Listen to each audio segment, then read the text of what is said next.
আমি আবারও বলবো যে কেন আমাদের ছাত্ররা পিছিয়ে আছে বা কেন কি হিসেবে কম, এটা বোধহয় আমাদের একটু দেখতে হবে। চলতি বছর এসএসসি ও সমমান পরীক্ষায় অংশ নেয় 20,24,192 জন শিক্ষার্থী। পরীক্ষা শেষে 2 মাসের মধ্যেই ফল প্রকাশ করে শিক্ষা মন্ত্রণালয়। গণভবনে প্রধানমন্ত্রী শেখ হাসিনার কাছে ফলাফলের অনুলিপি হস্তান্তর করা হয়। এরপর বোর্ড চেয়ারম্যানরা আলাদাভাবে ফল তুলে দেন সরকার প্রধানের কাছে। এবার এসএসসি ও সমমান পরীক্ষায় সমন্বিত পাশের হার 83.04%।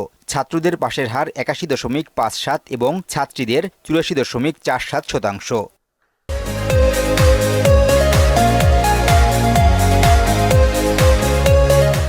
9টি সাধারণ শিক্ষা বোর্ডে পাশের হার 84.39%, মাদ্রাসা বোর্ডে পাশের হার 79.66% আর কারিগরিতে পাশ করেছে 81.38% শিক্ষার্থী।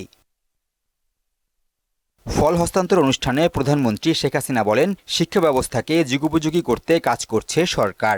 শুধুমাত্র যে সাদাসিধা MA BA পাশ করবে তা নয়, সাথে সাথে কারিগরি শিক্ষা, বিজ্ঞান প্রযুক্তি, তথ্য প্রযুক্তি, অর্থাৎ সার্বিকভাবে একটা শিক্ষিত হবার যা যা দরকার সেইগুলি বা বিশ্ব পরিমণ্ডলে প্রতিযোগিতার সাথে টিকে থাকার উপযোগী শিক্ষা ব্যবস্থায় আমরা প্রবর্তন করতে চাই। 2024 সালের এসএসসিতে অংশ নেওয়া শিক্ষার্থীদের মধ্যে ছাত্রের তুলনায় ছাত্রীর সংখ্যা প্রায় 1 লাখ বেশি। ছেলে সংখ্যা কমে যাওয়ার কারণ খুঁজতে বললেন শেখ হাসিনা। আমাদের ছেলে মেয়েদের ভিতরে যে মেধা আছে সেটা বিকাশের সুযোগ আমাদের করতে হবে।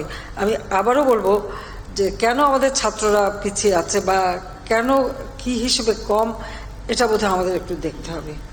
মানে BBSকেও আমরা বলতে পারি, যখন তারা মানে আমাদের গণনা করে তখন দেখা দরকার যে ঘটনাটা কি, কারণটা কি কারণে ছেলেরা কমবে। শিক্ষিত জাতি ছাড়া উন্নত দেশ গঠন সম্ভব নয় বলেও মন্তব্য করেন প্রধানমন্ত্রী শেখ হাসিনা। দারিদ্র্য বিমোচন আমাদের লক্ষ্য। শিক্ষিত জাতি ছাড়া একটি দেশ দারিদ্র্যমুক্ত হতে পারে না। নাসির উদ্দিন, মোহনা সংবাদ, ঢাকা।